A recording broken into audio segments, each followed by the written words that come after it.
Hi hello everyone. తెలంగాణలో బోనాల పండగ అంటే చాలా బాగా చేస్తారండి.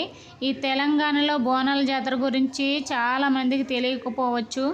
బోనాలు అంటే అమ్మవారికి ఏదైనా ఇష్టమైన ప్రసాదం చేసి ఈ కుండల్లోనూ ప్రత్యేకంగా అయితే అమ్మవారికి తీసుకెళ్ళి చెల్లిస్తారండి. కోరిన కోరికలు వెంటనే తీరుస్తుందని చెప్పేసి అమ్మవారు అంటూ ఉంటారండి. అందుకని అందరూ బోనాల జాతర అయితే చేస్తారు.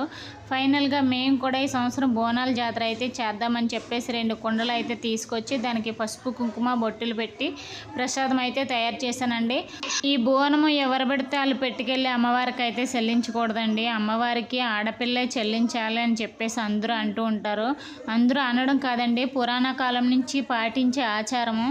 అందుకని మా అమ్మాయి చిన్న అమ్మాయి కాబట్టి నేను 2 చిన్న కుండలు అయితే తీసుకొని ఇంకో దాంట్లో వాటర్ పోసి నీళ్ళు పువ్వులు పెట్టాను. ఇంకో దాంట్లో ప్రసాదం పెట్టి పైన ఒత్తి పెట్టానండి. ఈ ఒత్తు కూడా ఆరకుండా గుడి దగ్గరకు అయితే తీసుకొని వెళ్ళాలి. ఫైనల్గా నేను ప్రసాదం అయితే కుండలో పెట్టి ఒత్తేసేసి అమ్మవారి దగ్గర మూలన అయితే పెట్టానండి. ముందుకుంటే మన ఇంట్లో ఉన్న అమ్మవారికే ఈ బోనం కుండ ముందు పెట్టాలండి, తర్వాతే గుడి దగ్గరకు అయితే తీసుకొని పోవాలి. మా అమ్మాయి అయితే చిన్న అమ్మాయి కాబట్టి ఒత్తి ఆరకుండా తీసుకెళ్ళాలమ్మా అని చెప్పేసి మా అమ్మాయి చేతిలో పెడితే ఒత్తి ఆరిపోవాలని చెప్పేసి ఆమె ఊదేస్తుంది. ఆమె ఊదినా సరే ఒత్తి అయితే ఆరలేదండి. చూడండి, ఫైనల్గా మా అమ్మాయి నెత్తి మీద అయితే బోనం పెట్టి ఆమెనైతే తీసుకొని గుడి దగ్గరకు అయితే వెళ్తున్నాము. మీ పిల్లలు కూడా ఇంత వయసులోనే బోనం అయితే అమ్మవారికి చెల్లించారా? కామెంట్ బాక్స్లో కామెంట్ చేయండి. మా అమ్మాయి ఇదే ఫస్ట్ టైం అయితే తీసుకొని వెళ్తుంది. ఫైనల్గా మేమైతే గుడి దగ్గరకు అయితే బోనం పెట్టుకొని అయితే గుడి దగ్గరకు చేరేసుకున్నాము. బోనంతో పాటు అమ్మవారికి చెల్లించడానికి కోడి కూడా తీసుకొచ్చామండి. మేము ఈ సైడ్ వాళ్ళు అయితే ఏటలు కూడా కోసుకుంటున్నారు. మేమైతే ఎప్పుడు చేయలేదు, 2 సంవత్సరాల నుంచి చేస్తున్నాం కాబట్టి ఓన్లీ అమ్మవారికి నైవేద్యం పట్టుకెళ్ళి ఆ కోళ్ళు అయితే కోసుకుంటున్నాము. ఫైనల్గా మేమందరం గుడి దగ్గరకు అయితే వెళ్ళిపోయామండి. వెళ్ళిపోయి ప్రసాదం అయితే అమ్మవారికి చెల్లించేసాము. అమ్మవారికి ఇష్టమైన నైవేద్యం బోనంగా తెచ్చి అమ్మవారికి చెల్లించుకుంటే అమ్మవారి కోరిన కోరికలు వెంటనే తీరుస్తుందండి. మేము బోనం చెల్లించేసాము, కోడి కూడా కోసుకుంటున్నాము. కోడి అయితే మా మామగారు కోస్తున్నారు. మా పిల్లలు అయితే చూడండి ఎలా చూస్తున్నారో. గుడి దగ్గరే అమ్మవారి యాక్షన్లు అయితే వేసుకొని చాలామంది చూడండి ఎంత బాగా చేస్తున్నారో. అమ్మవారు 7 రూపాయల్లో ఉందని చెప్పేసి అంటూ ఉంటారు కదండి. 7 రూపాయలు యాక్షన్ అయితే చేసి అందరికీ చూపిస్తున్నారు. ఫైనల్గా చాలా అంటే చాలా బాగా చేస్తున్నారండి. ఈ సైడ్ కూడా ఈ జాతర ఇలాగే చేస్తున్నారండి. మా సైడ్ అయితే ఇలా చేస్తున్నారు. కొద్దిసేపు అయితే ఈ యాక్షన్ ఎలా చేస్తున్నారో ఫుల్ వీడియో ఎక్కడ స్కిప్ చేయకుండా చూడండి. డప్పులతో డ్యాన్సులు చేస్తున్నారు.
ఫైనల్గా మా సైడ్ అయితే బోనాల జాతర ఎలా చేసుకున్నామండి. మీ సైడ్ ఎలా చేసుకున్నారో కామెంట్ బాక్స్లో కామెంట్ చేయండి. మన వీడియో ఫస్ట్ టైం చూస్తే లైక్ చేయండి, షేర్ చేయండి, సబ్స్క్రైబ్ చేసుకోండి. ప్లీజ్ సబ్స్క్రైబ్ చేసి సపోర్ట్ చేసి షేర్ చేయండి.